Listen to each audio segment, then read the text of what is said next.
Lives Project Forum. Before we begin, I just wanted to extend some thank yous to a number of different organizations and people that were very generous and helpful in making this happen today. So first, I'd like to thank the Doreen B. Townsend Center for the Humanities for hosting the event, the Swiss Consulate for providing the lunch that we all just enjoyed, the UC Berkeley Graduate Assembly for their generous support for different aspects of the conference. Also, I'd like to extend thank yous to David Evan Harris, Jason Price and of the Global Lives Project, and Laura Welcher of the Long Now Foundation for the tremendous efforts that they put forth to organize the meeting. I'd also like to thank Keisha Oliver from Cultural Analysis and Rachel Fisk-Cipriani from the UC Berkeley Folklore Program for their help in the grant writing process. And finally, I'd like to thank Yasin Huang for setting up and running our digital video equipment in order to make these proceedings available on the web. Okay, so the object of this afternoon forum is to provide an opportunity for a more open style of discussion than a traditional panel presentation like the ones that we had in the morning. As such, the forum, for this forum, we've invited a number of scholars who are working in areas that touch on digital culture and new media to prepare short commentaries to reflect on the significance of global media in general and the global lives in particular. And to focus particularly on the study of everyday life in their disciplines. Each of them will present their thoughts, and then we'll open up the forum for general discussion, both from the panelists and from the floor. Before we begin, I want to introduce our four panelists. Timothy Tangolini teaches folklore, literature, and cultural studies at the University of California in Los Angeles, where he is a professor in the Scandinavian section, which he chairs, and a professor in the Department of Asian Languages and Cultures. He's also an affiliate of the Religious Studies program and a faculty member in the Center for Korean Studies. In the past, he has taught at the University of Iceland, Harvard University, the University of Copenhagen, and he has taught an excellent course on folk narrative repertoire and performance to a motley crew of eager young folklorists here at UC Berkeley, who he desperately tried to convince of the importance of applying advanced computational models to the study of 19th century Danish narrators. Tim has published widely on folklore literature and film and critical geography. His books include Interpreting Legends, Danish Storytellers and Their Repertoires, Talking Trauma, Paramedics and Their Stories, and his co-edited volumes include Nationalism and the Construction of Korean Identity and Sightings, Critical Approaches to Korean Geography. He's also produced 2 documentary films, Talking Trauma, Storytelling Among Paramedics, and Our Nation, a Korean punk rock community. Tim's current work focuses in part on fusing the techniques and insights of the sciences with humanistic research. Some of his recent efforts include a co-authored chapter, Thick Viewing, Integrated Visualization Environments for Humanities Research on Complex Corpora, in the 2008 volume Electronic Tectonics, and his 2003 article Oral Tradition in a Technologically Advanced World, as well as a recent article in Cultural Analysis. Okay, our second panelist for today is Toke Thompson. Toke received his master's degree in folklore from the University of California, Berkeley in 1999, and 3 years later his PhD in anthropology under the tutelage of the late Alan Dundes. In this time, he also helped to found Cultural Analysis, which he currently co-edits.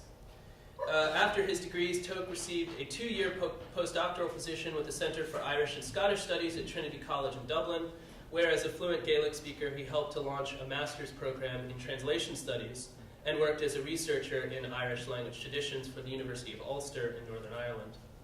Since 2006, Toke has been teaching graduate and undergraduate courses in folklore at the University of Southern California, where he's recently managed to institute both a minor concentration in folklore and popular culture and a lecture series on folklore topics.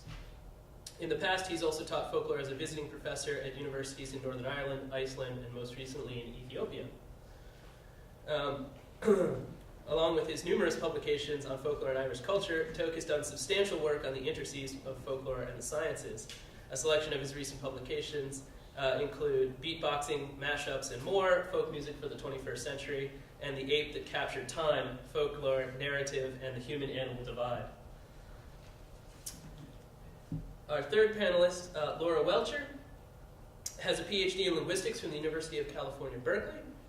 And as the director of the Rosetta Project at the Long Now Foundation, Laura is the project manager for the Rosetta Disc, as well as the Rosetta Project Digital Language Archive, the largest repository of information on the world's nearly 7,000 languages that's publicly available on the web.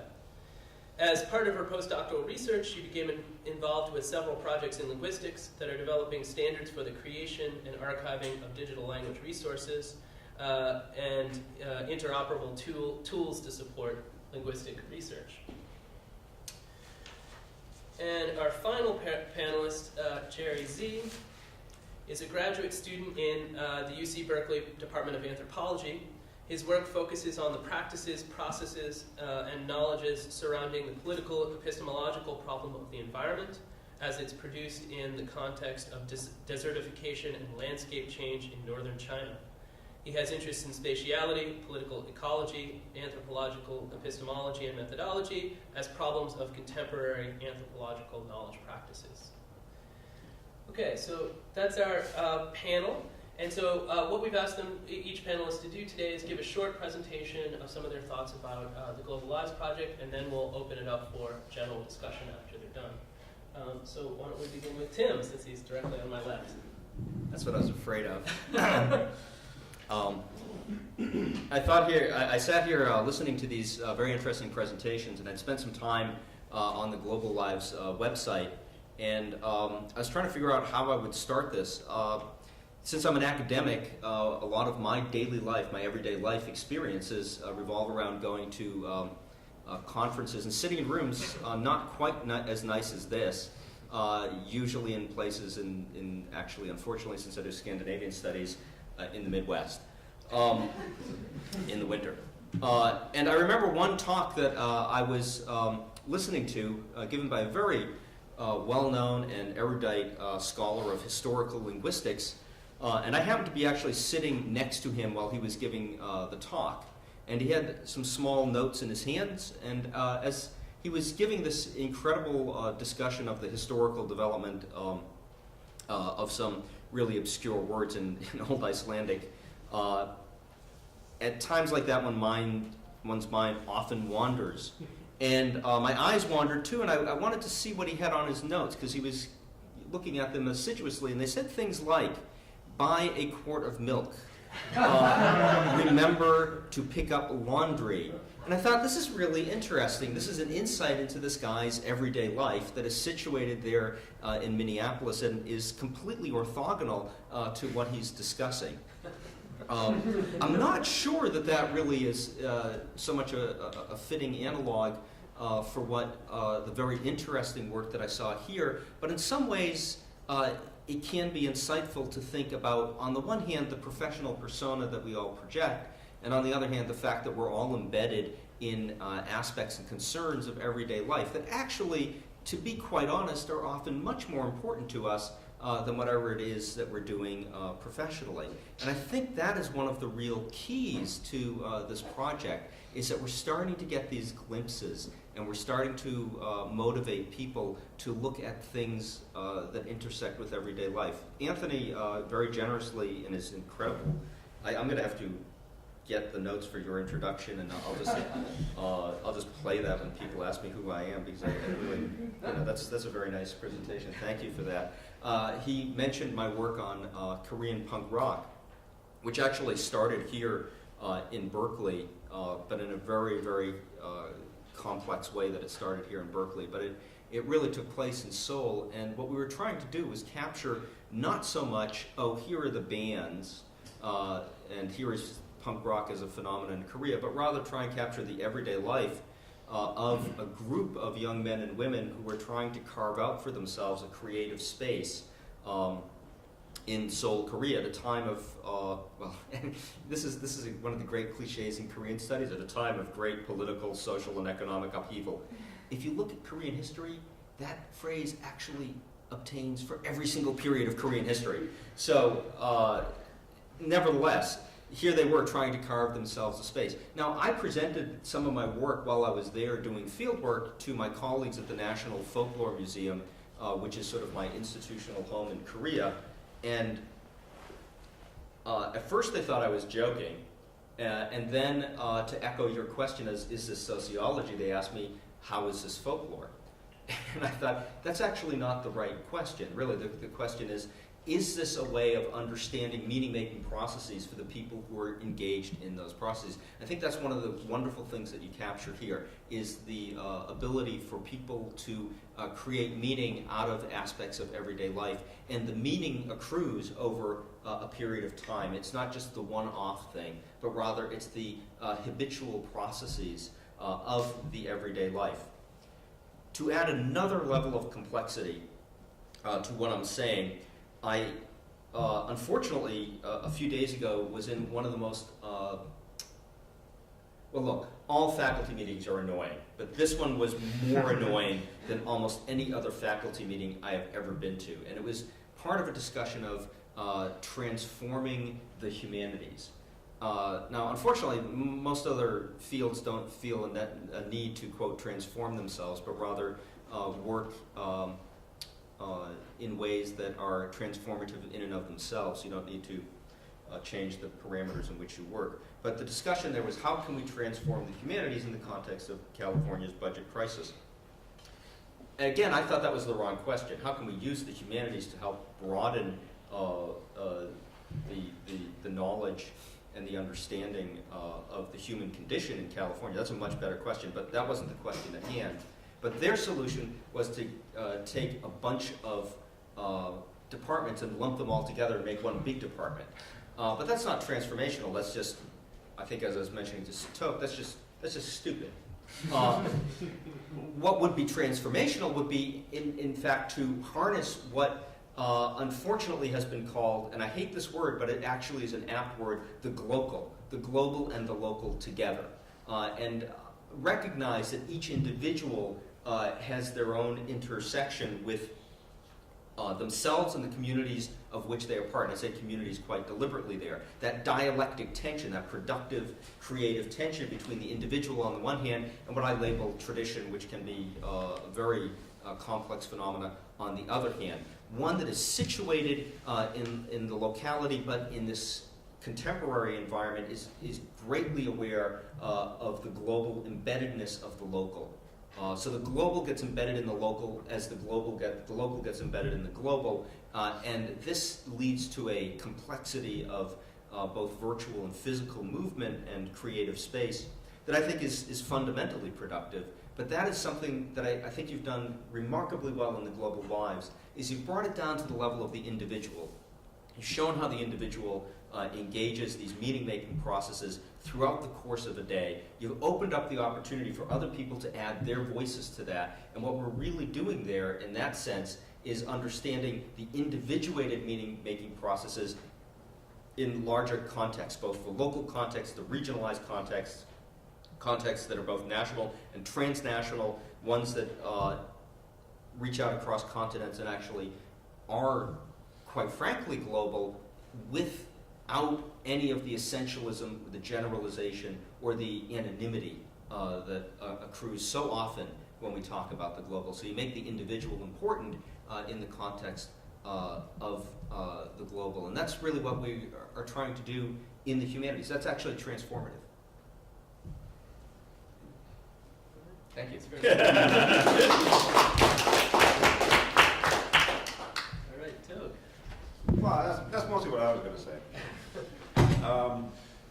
Yeah, I've been trying to take all this in since I've been invited to take part in this. I went to the exhibition last night. I've checked out the website. I've listened to all these, various outlooks coming from different disciplines, from different careers, looking at this as art, as activism, as sociology, and so it's very interesting, and I'm still sort of digesting it all. So I'm not quite sure what I'm going to try to throw out is fully digested, but hopefully there'll be some sense in what I'm trying to say.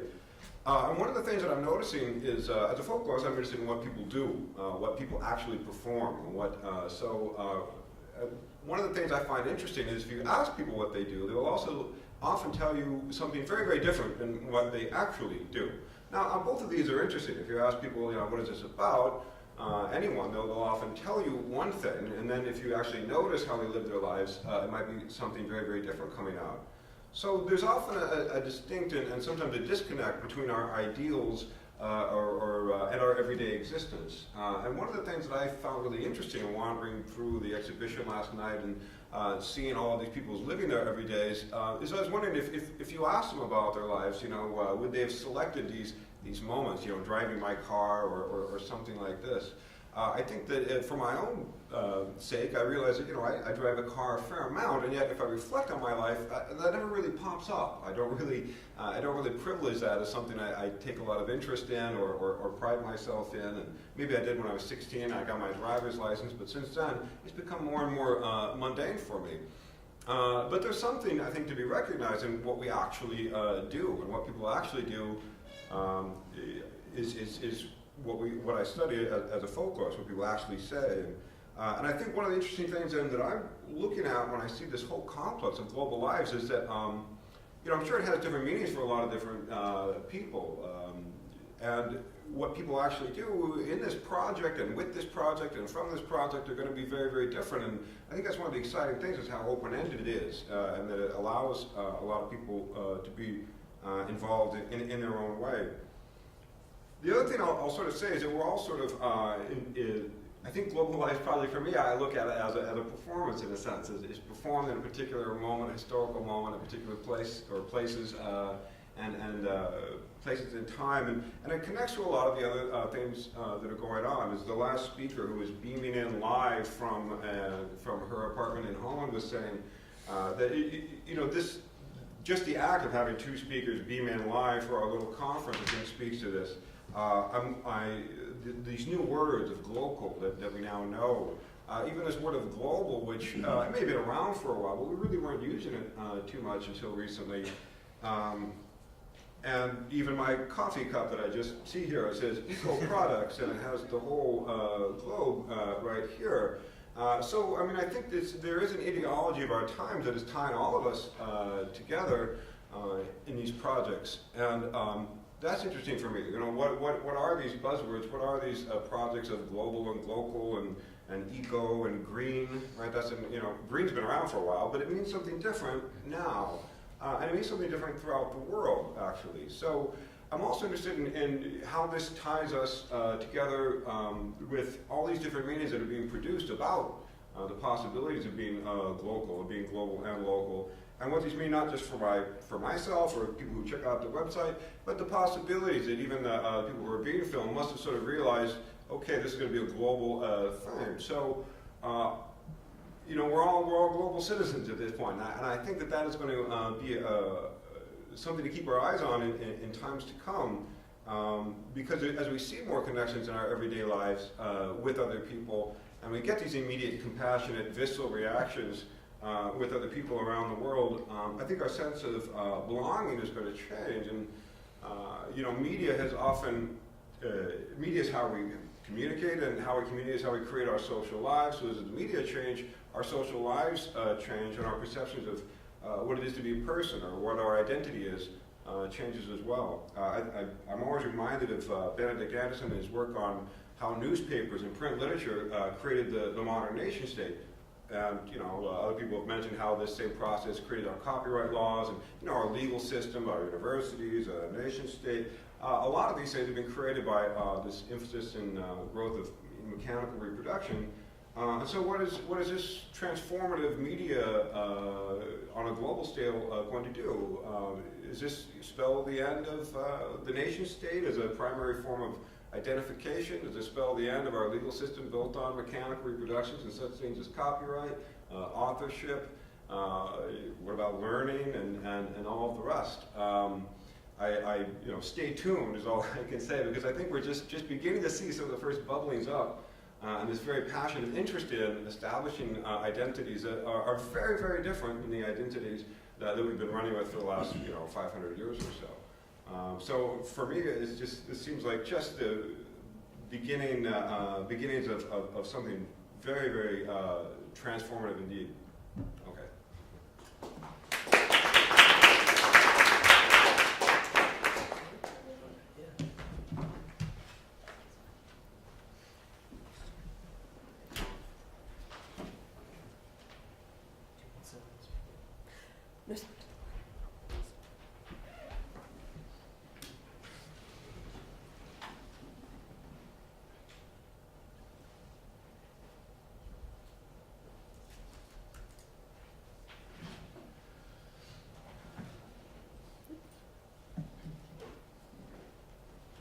Well, that's the end of my story. So, in listening to most of the presenters today, and I've actually rethought what I wanted to talk about here today. And so we've looked at global lives as maybe being art, and we've questioned whether or not it's sociology. I'm going to ask, is global lives linguistic? Is it linguistics? And I think it really is. And that's what really drew me to global lives from the first moment I met David about 2 years ago. And so my name is Laura Welcher. I'm from the Long Now Foundation, which is a nonprofit in the city of San Francisco, and we're all about long-term thinking. But my background is in linguistics, and I actually did my PhD here in linguistics a few years ago. And the questions that I have been interested in for a very long time have to do with the value of language to our own expression of ourselves. And I've devoted many years of my own life and research to working with people who are the very last speakers of their languages. And so I'm very interested in global linguistic and cultural diversity. And I feel that languages and cultures around the world are incredibly important for many reasons. Partly I think that there are sort of how-to book for how to survive on planet Earth. In all of its myriad environments. So a little bit about where I'm coming from the Long Now Foundation. We have a project called the Rosetta Project that's an archive of the world's languages. And it's all of the world's languages. That means about 7,000 of them. And each of those languages is very diverse. It has dialects, just like English does. This is a picture. I don't know, maybe it would help to shut down the light there. Shall we? So this is a picture, a little dark, of the Rosetta disk. This is our archive that could last for thousands of years. So this is one version of our archive. Here's a little close-up of it. It's actually a micro-etching onto metal that you would read with a microscope. So we have these sort of extreme projects at the Long Now Foundation. And so this is our extreme version of the Rosetta Project collection, but we actually have about over 100,000 pages of documentation on the world's languages, and we serve those online through the Internet Archive. But what I'd really like to talk about today, in my brief introduction, is a topic that's becoming very interesting to me, and that is what our lingual future is online. Is it monolingual? I mean, and what is it globally? I mean, are we going to become primarily a world of English and Mandarin speakers? And is the web bringing us culturally and linguistically together, or is there a place for all of these languages online? So this is a chart I wanted to make sure I showed you. These are the top 10 languages in the world by millions of speakers, and Mandarin has about 1 billion speakers. So 1 out of every 6 people on planet Earth is a speaker of Mandarin. Now these are native speakers. 1 out of every 18 people is a speaker of English, and you probably recognize all of the languages on this list. Well, here is a chart of the top 10 languages on the internet. So this represents statistics as of 2009 for about 1.7 billion internet users, and you can see that English and Chinese are at the top of the list. And as you go down, you're probably going to recognize all of those languages too. And at the bottom, you see that yellow bar. That's all of the rest. And by all of the rest, that's not anywhere near 7,000 languages, most of which you don't even have writing systems. That actually represents just a few hundred languages, if that.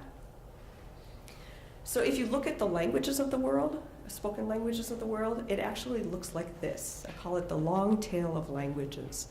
And so the long tail has been talked about in many different domains. This is a fairly characteristic picture of it. And that's where you have a large number of entities that have small populations or small densities.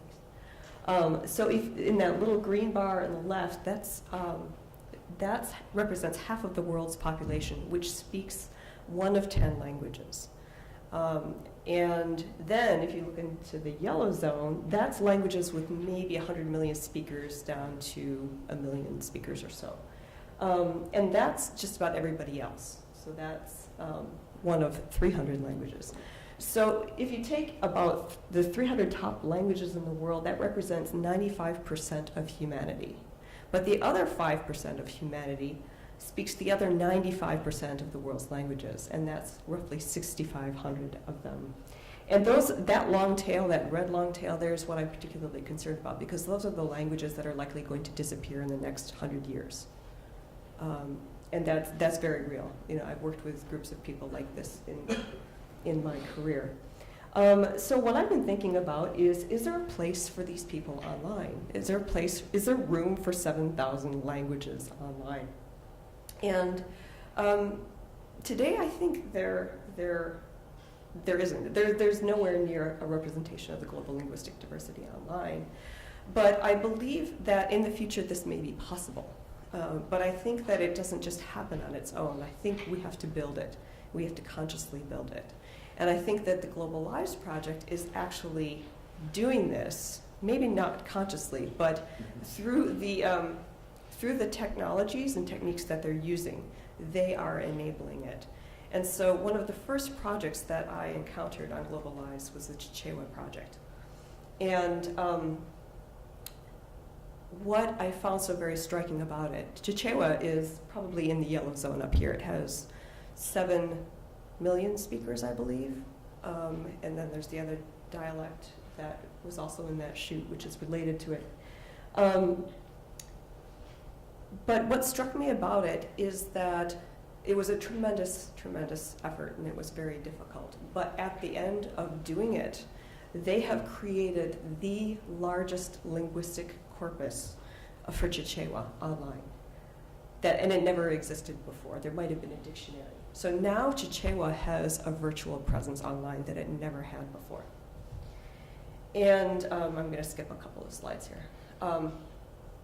But what they have actually started to enable themselves is their own online future, their own space on the internet. So if you have, I was thinking when Jason was talking this morning, 20,000 lines of translation, that's probably about 100,000 word corpus. If you get just a bit beyond that, then you have pretty much what you need to do natural language processing. And that starts to enable things like search. It enables spell checking. It enables predictive text on mobile devices, right? So all of the things that you really need to have in place in order to be able to use your language textually online.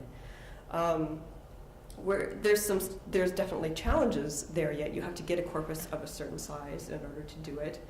There are some real challenges yet to figuring out how to represent all of these languages online, especially languages that are written, that are just these oral cultures. Do they develop writing systems, or do we come up with some other means of doing, like, would you do dubbing? I'm not sure. So anyways, I was spending more and more time thinking about this particular question. I was drawn to Global Lives. I was also drawn to the related project, .sub, that they use. Because of it, because I believe that what these are multilingual bright spots on the web, where speakers are coming online and they're representing themselves and their cultures in a way that they've never really had a public space to do, not in an actually global way. They're building these repositories of multimedia content, they're building open educational resources, and they're building these text corpora that are going to really pave the way for their online future. And this kind of gives me the hope that we can, in fact, design for a multilingual web. And I think Global Lives is a really great example of what you enable when you do.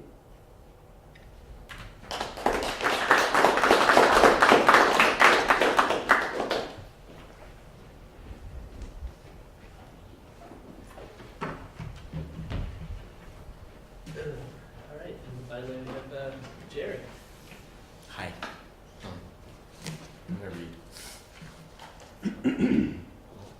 I guess. Well, no, I'm not gonna read. So I guess first I wrote this trying to occupy the space of an anthropologist. I'm just a graduate student, but so I sort of wrote this for in relationship with the question of what Global Lives does for the discipline, or how you would think about it disciplinarily. So I think that today there are two general themes that are going to run through our reflection.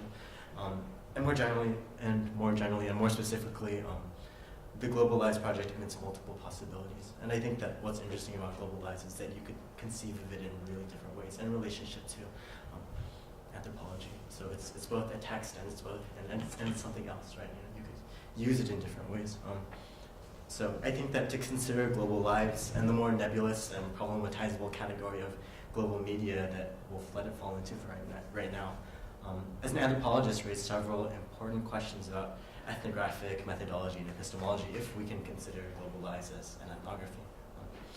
So there are problems and opportunities that would be exciting to explore, and I hope to offer this as a way of opening a set of questions and conversations on the nature of the knowledge that's offered in Global Lives, or not offered. Get to that. And I don't want to offer any conclusions, I just want to list some questions. So the kinds of concerns that I want to explore here are shot through number one, the question of what anthropological interpretation is. And I think Global Lives is interesting in this regard because of the noticeably and profoundly interesting negotiation of the presence and absence of interpretation. How do you deal with a text that's unedited, unnarrated, and yet is still produced by somebody, right? So what kind of interpretation does Global Lives offer us or not offer us when it challenges the sort of viewer to offer an interpretation, right? That's the way that it gets talked about in its website. And second, the question of the everyday, which has a sort of long and important history in a long important concept history in anthropological thought. In Malinowski, the whole thing in Argonauts of the Western Pacific, one of the sort of hallmarks of anthropological analysis and concern is to document the imponderability of everyday life. Okay, so in a more modern lexicon or more contemporary lexicon, those knowledges and practices that present a kind of analytical and epistemological insight for us in a particular way. So I was thinking about this and I think, well, there's something irresistible about Global Lives. 24 hours, no editing, no commentary, to a person who's thinking in terms of ethnography or an ethnographically minded thinker. So Global Lives offers itself as a kind of illicit temptation after the moment of a particular crisis of representation, in that it seems momentarily to approximate something that in a more innocent epistemological moment might have been called material or data. Right? You can look at Global Lives as a picture of somebody's life and then interpret it in different kinds of ways. There's a sort of performative unmediation that Global Lives seems to offer. Right? It's unedited, there's no narrative, not only without overt interpretation, but seeming to reject the enterprise of interpretation itself as part of this project, right? It offers itself to you without making any judgments or without seeming to intervene. And if there's going to be interpretation, it locates it in the viewer rather than in the sort of process of production. And all this can be problematized, but I want to follow this from a moment. What Global Lives seems to offer to the ethnographer is an incitement to consider the question of what we experience as a kind of throwback ethnographic objectivity. And it's the question of objectivity I want to ask you. So the question would not be whether film offers a kind of pristine image of life, however, but rather what kind of objectivity would filmmaking offer, if we were going to think in those terms. So I don't want to return to a fantasy of kind of unproblematized thick description based on a presumption of a kind of privileged access to reality that you would get through film. Nor do I want to subscribe to an epistemology that sees description and language as an enterprise already bound to fail, and where visuality offers a kind of messianic alternative, right? But I want to return to the elusive problem of data or material insofar as it relates to ethnographic knowing, and where Global Lives is both a challenge and a promise. So my first question, I've asked a couple, but I'll pretend this is my first. Global Lives as the basis for a reflection of ethnographic epistemology, any one of its component parts is raw footage. What is raw here? So this would have to do closely with the problem that cameras and sort of visuality offers more generally, and the pretension of recording reality, where there's specific claims to representation that people make, and cameras seem to make themselves. And I have a lot of Sontag that I'm not going to get into, but maybe we can. So the critique of film as a kind of unneeded access to reality or representing a different order of objectivity, so that what we would finally get is data, unmediated data, only data, right? So Susan So Susan Sontag writes that, quote, even when photographers are most concerned with mirroring reality, they're still haunted by tacit imperatives of taste and conscience. And later she goes on to say, although there's a sense in which the camera does indeed capture reality, not interpret it, not just interpret it, photographs are as much an interpretation of the world as paintings and drawings are. But this doesn't seem to capture the specificity of what Global Lives offers. So it's a powerful critique insofar as it means that claims to objectivity or representations of the real that a camera offers are always already shot through with the impossibility of that objectivity because of the moment of framing. Right? So the exuberant absence of interpretation in Global Lives would be an effacement of the practice of interpretation that belies the first taking of the camera. I think there's an easy critique you can make that way. But the problem of interpretation would also be a problem of production, right? And I'm trying to think about how it's different from textual narrative. So there's, so here in the first pointing of the camera, production happens rather than the act of writing where you collate your data, right? So there's already an important effacement of the line between the material and its interpretation that forces us to ask a different question of objectivity. But I think that that critique of interpretation that you could read through Sontag closes off a number of excesses and a number of really interesting things about Global Lives that we might want to explore. To say that the framing of a shot involves both specific ways of seeing and the interference of a filmmaker does not automatically therefore mean that when the camera sees that what the camera can show you is overdetermined by the presence of the filmmaker. So part of the experience of Global Lives is this sort of feeling of excess, a kind of more than you can take in and also kind of less, right? I think I was watching the China one, and what strikes me is how boring it is. You know, like nothing happens the entire day. It's like sitting there watching TV, and yet there's so much to like look at, right? You know, like nothing's happening, but there's so much, right? So for now, I just want to sort of, okay, so the excess that the camera picks up can neither be accounted for in advance necessarily, nor fitted into a coherent narrative that sort of Global Lives would deign to offer us, right?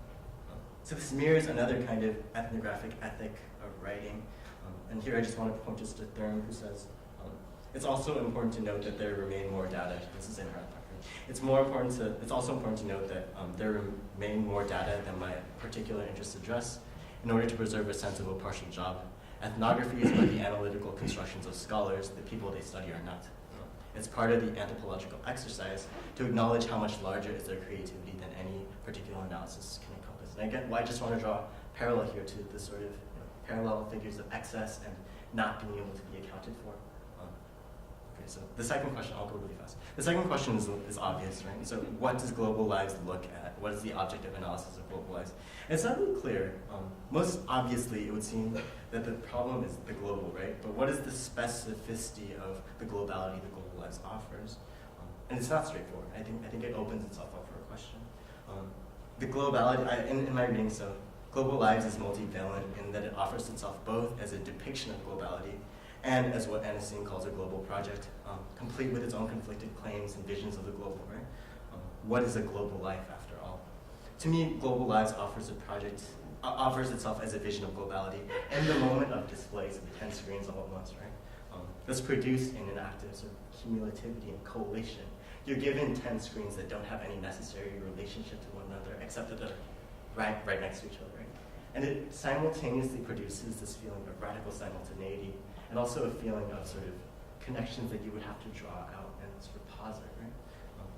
What's most sort of annoying about it is that it doesn't tell you why these things are, well, it does, but not in a satisfying way.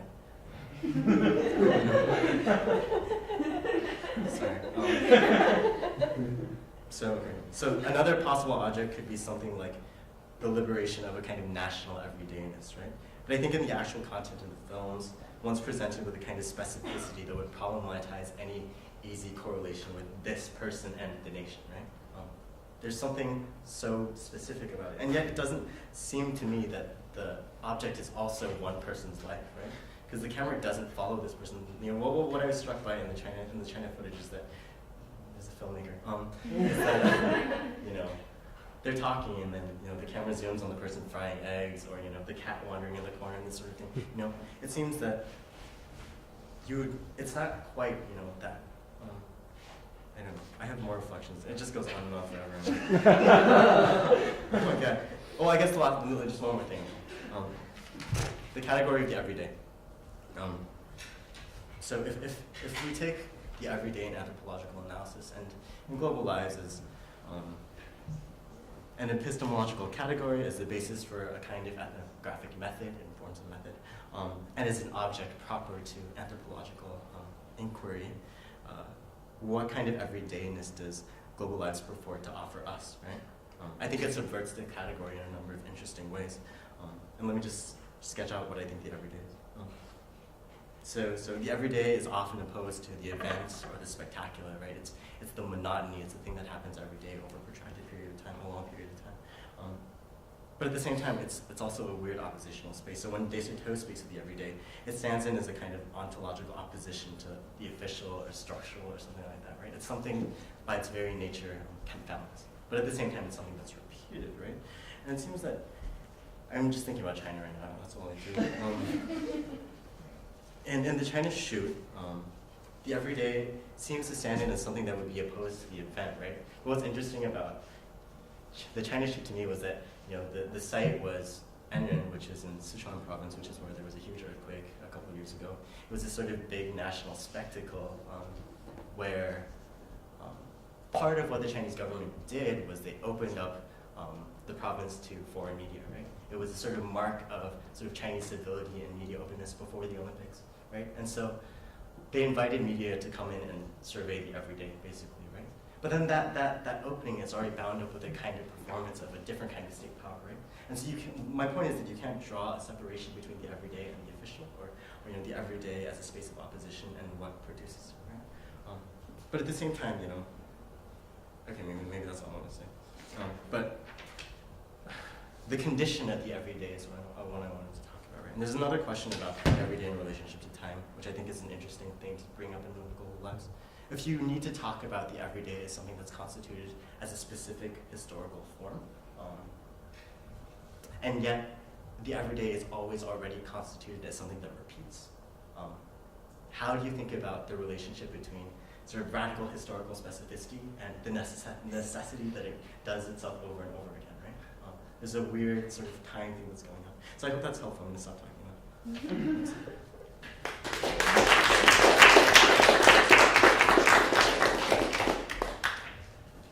Okay, so now we have a chance to ask questions from the floor, or have the panelists ask questions of the presentations that were given here, or about things that you heard earlier in the day that you'd like to bring up for discussion. Actually, I'd like to follow up on that one thing. Yep. Could I'm just thinking about some of the things you said. One of this idea of the everyday and combined with the sense of visuality that we see, supposedly what this is in front of the camera anyway for 24 hours in this place. But I guess because you have this sort of primacy on the visual, and without a lot of the background info, if you don't really know what's going on, what we see is, what I see are actions, and I see stuff, but I don't really know what they mean in the sense. I don't know what they mean to the people. I don't know why they're particularly doing this. I might assume that I know based on my own experience, but of course that might be a mistake. That might be a leap in judgment. So I wonder if we can capture the everyday. Does it exist as an ontological reality, or is it something a little bit more sort of meaningful and nuanced and already placed in some larger narrative in which it makes sense at a certain point? So, I mean, what do we do if we have a visuality of the everyday? Do we capture the everyday, or are we missing something? I don't know. I'm interested in that question too, and I'm wondering that if by our very act of recording this person's life and calling it every day, we're turning it into kind of a role, or this person is an object. Yeah, this person represents this culture or this attribute, because there's all these attributes that global lives is trying to get, and it's saying that there's something sort of stereotypical about this thing that we've called the everyday. And when you have just 10 shoots, right, that's even more so. I suppose if you have like a million of it, it would be more varied and diverse and maybe less stereotypical or role-inducing. I don't know. It's interesting. I mean, I think that what's sort of most fascinating, most annoying about global lives is that it doesn't tell you what it's doing, right? And so where does this term everyday even come from, right? I mean, I don't know. It seems that, like, there's a sort of de facto comparison that you have to make when you watch all 10 of these things together, right? But the terms of that comparison are never offered for you, you know. And it seems that, well, the epistemological category of the everyday is like one thing, right?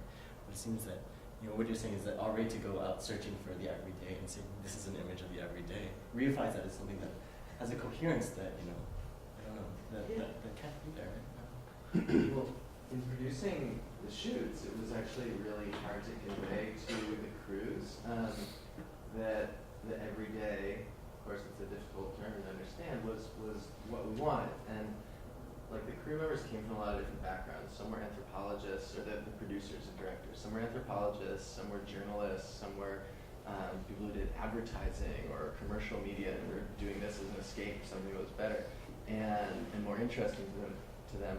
But over and over again, the subjects that were proposed, you know, the people to record, were totally sensational. And the whole point was, we don't want these sensational people. We don't want these totally anomalous lives because, you know, to someone in Serbia, pretty much anyone in Malawi is totally different. You don't need to find like the chief of this tribe that got displaced by this development project. Like, not every it was over and over again.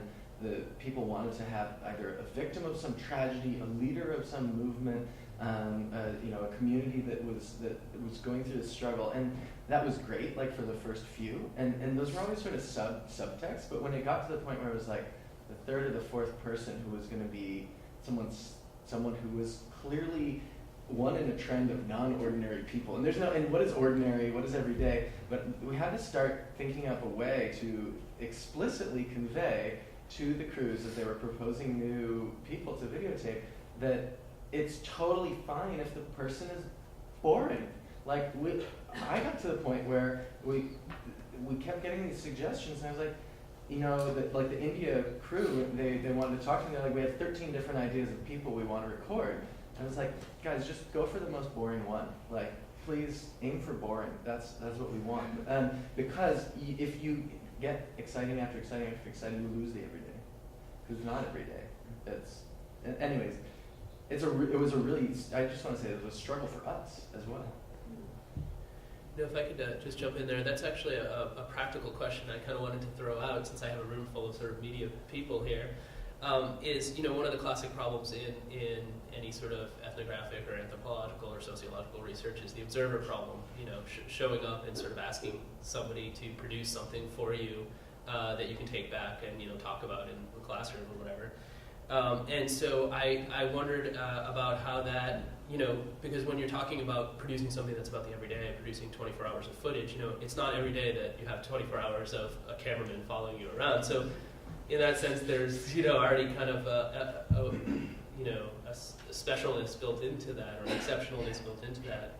And to just ask a question based on that, I sort of wondered, in a world where technology is becoming more and more prevalent, did you see any sort of differences in the places that you were shooting, depending on the levels of technology that were available to them, as to whether they regarded being videotaped for 24 hours as something extremely exceptional or less exceptional? Well, I was only there for 3 of the shoots, so I don't really know the answer to that question. But I can definitely in Brazil. I mean, you saw in the China shoot, he spends a very large portion of his day watching TV. It's not as though these technologies are foreign to Kai.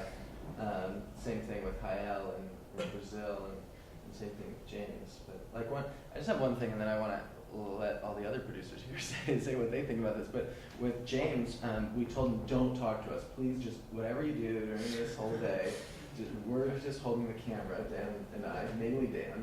Just like, please just pretend we're not here. And we saw James and Nina last night at the opening. They were there. Nina is James's wife. And they brought this up, that was actually like the hardest part, that they had to pretend we weren't there and they couldn't talk to us. And we sensed that too. And then in all the shoots after that, like with the Brazil shoot, I told all the camera operators, hey, you know, if you want to talk to Hi-L while you're shooting, that's fine. And if you want to even go on camera while someone else is holding a camera and ask questions and interact, let's forget this whole idea that we're pretending not to be here. We're here. And so then I kind of gave that advice to all the other crews, and some of them ran with it and others didn't. But I don't know. What do you guys think? We have 4 or 5 shoots represented in this room. So. For me, I mean, in terms of Kai and his relationship to the camera, it was a little bit fraught. And we definitely, came in to this small town with a crew of 11 people, and it was a lot of people, and I think he was a bit overwhelmed. And even though he sort of had understood the idea of the project and that we would be with him for 24 hours, he was kind of a belligerent subject at moments, like, can you just leave? Like, okay, just do this later. Like, and then it was like, no, we can't. Like, we were filming. So I think, we all had different relationships with the person that we were filming and working with, and but in terms of I think that people have a different idea of what it's going to be like to be filmed for 24 hours, and when it actually is progressing, I think it is a very uncomfortable experience, and in a way that might be very interesting, or you do become more performative or less performative, or you go through a whole series of emotional tenors with the people you're with, and it's very strange, and also kind of a project in it of itself, and I think the most successful maybe in that way shoots might be with the children who are less, they don't care as much, and they're always performative, or they're always themselves, or however you want to sort of label that. But I do, and I think that is an interesting thing where there is tension sometimes in the China shoot, and perhaps that's also, we had other circumstances that I can talk about later, but I to try to go back to your question of the technology and stuff, I think it was more the idea of being followed, that is most uncomfortable, and then not, totally recognizing what that means later on, so that'd be my answer. Simone, do you have any? Yeah, I produced the shoot in Kazakhstan, and we had the youngest subject, Jana, who was 5 years old, and we stayed, there was a team of 4 of us, so it was quite small, and which was good, and we stayed with them 4 days before we shot for 24 hours, and Jana has 2 older brothers and also about, I think it was 10 orphans, so her parents run an orphanage. She's not an orphan, but she lives with 10 other orphans.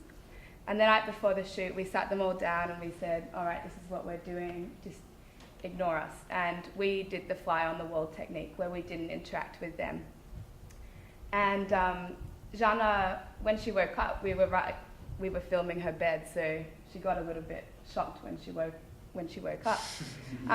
She was like, oh God. But then as soon as, after she got dressed and saw her mum, she was fine all day. And yeah, it was, I think because she was young, she just let it slip. And then as we got more and more footage subtitled, we started to understand what people were saying. And it was mainly a few of the orphans being like, why are they filming you? Why are they following you? And one quote I read was, she had the wireless microphone on her back, in her pocket, and they were like, oh, what's that?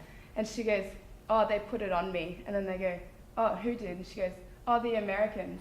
But there wasn't actually an American in the group, so I think the concern was more unfamiliarity with the equipment and that stuff. But also I worked on Japan, and looking through that footage once, Irene, one of the producer of Japan, she spoke to Rumi, the subject, when she was in the bath, because it was just her sitting in the bath, so she thought she'd ask a question, and she said, what are you thinking about in the bath? So that was very different to ours, but it was interesting. So, yeah. I was directed Indonesian Dada farmers, and I was remember that before the shooting, I think it's a month before, we have pre-interview with her and try to explain to her that we will have following her all the time, and she has she had like to pretend that we are not there, and then and we are always convinced that things to her that we will be there from the beginning. She's sleeping, eating, or even taking a shower and everything, and she's like thinking about it. And I think I can do that.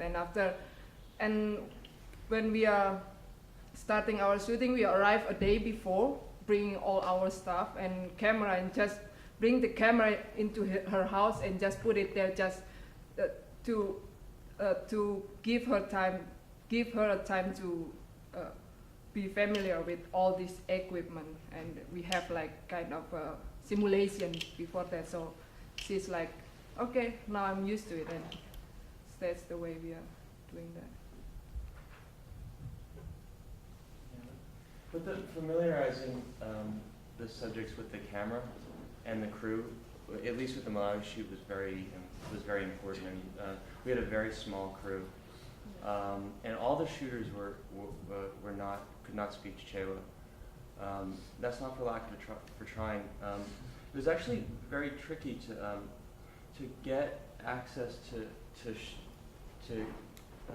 media professionals in Malawi that could spare the time or the effort for a volunteer project, for the obvious reasons. But I spent a good amount of time going back and forth and just giving the camera over to not only Edith and her family, but then going to the school, spending time with the headmaster and the teachers, and then all of her students. So any of the students that wanted a chance to kind of hold the camera and look at the camera had that opportunity. Yeah. They all knew what we were doing, or at least trying to do, in the best way they could. And they would always kind of think about it in terms of TVM, Television Malawi. And it was shot on in an old mission, Damasi mission, so it was not like foreign. I mean, you find Westerners that are kind of peripherally in footage that are just kind of there. But I think that helped a lot. And what I remember what Anna said in her talk earlier in the day about you can have crews that are from inside the society or culture, or have cultural competence and linguistic competence versus what we did in Malawi. And I don't think it's better or worse. I just think it's different. We told Edith and that she was free to speak to the camera and speak to us at any time, and that we would translate it later. But she just kind of gave up. But what it opened itself up to, and Joss and I have discussed this, it's just fascinating to hear. There's such a meta commentary on us and on the filming process that's in that transcript now, and it greatly reveals how they're perceiving us and our motivations and our expectations and intentions. I mean, and it's all there. I mean, mostly thanks to Joss and our colleagues. Yeah.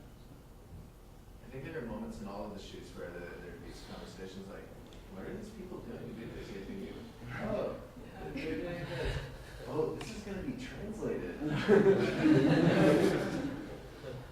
I was just thinking about the San Francisco shoot, and the only time I remember being approached about what we were doing was at the jam session that night, when someone came up to me and asked me if I was like an undercover cop, like shooting.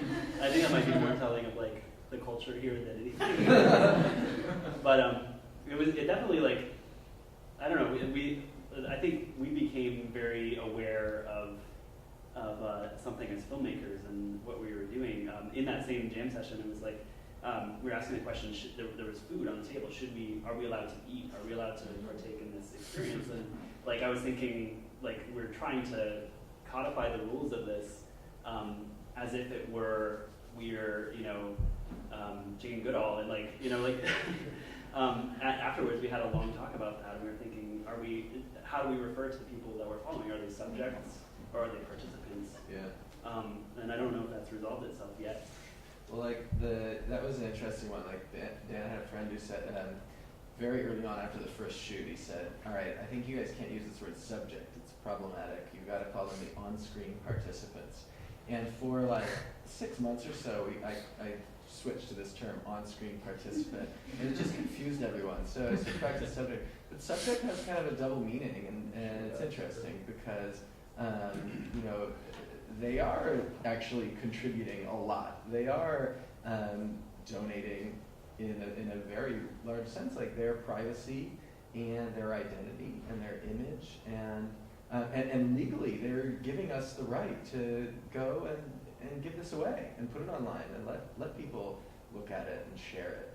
I think that was really important.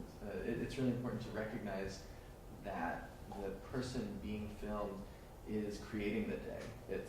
It's their work, and like with James, he really wanted to be the third Thursday of the month because he surfs every Thursday, and then the third Thursday he plays in his little jam band. And so we were like, okay, it can be the third Thursday. And then Hayel, the second shoot, he really wanted to be on a Sunday because he doesn't really like his job, and he was going to play in his hip hop band. He was like a city permit inspector. His whole job was to kick street vendors off the street in Sao Paulo. He's not proud of it, and he really identifies as a musician. And so, and on Sundays he gets to hang out in his community that he really likes, and he's well respected in his community. So that was so we let him do it on a Sunday. Also, I think we couldn't get permission to film him while he was at work, and after that we added day of the week as part of our selection criteria. So we only could have 3 out of the 10 total days that we shot be on weekends, and the other 7 had to be work days versus non-work days. I think we have a question in the back.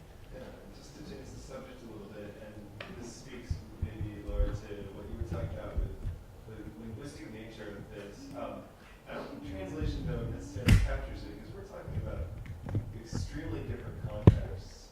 And I guess one thing that occurs to me as I watch this footage is sort of reference in as we talk, right? Referentiality.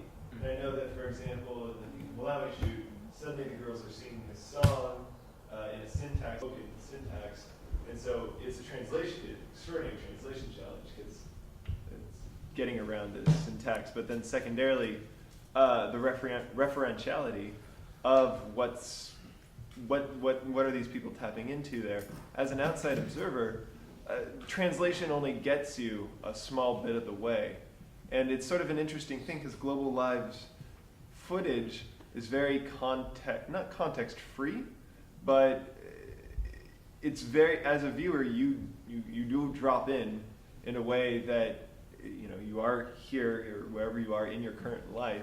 So without the contextual clues, without perhaps the facility of understanding whether it's the language or the culture that people live in, it makes it sort of an interesting, obviously a challenge as an artist in terms of how to translate meaning, but also secondarily it raises the question of to what extent can we talk about a multilingual system and instead talk about they're one and the same, but a multi-referential system, because it's not simply a matter of syntax and idioms. It's also really, frankly, contained in the languages are references, are ways of thinking that might not be familiar.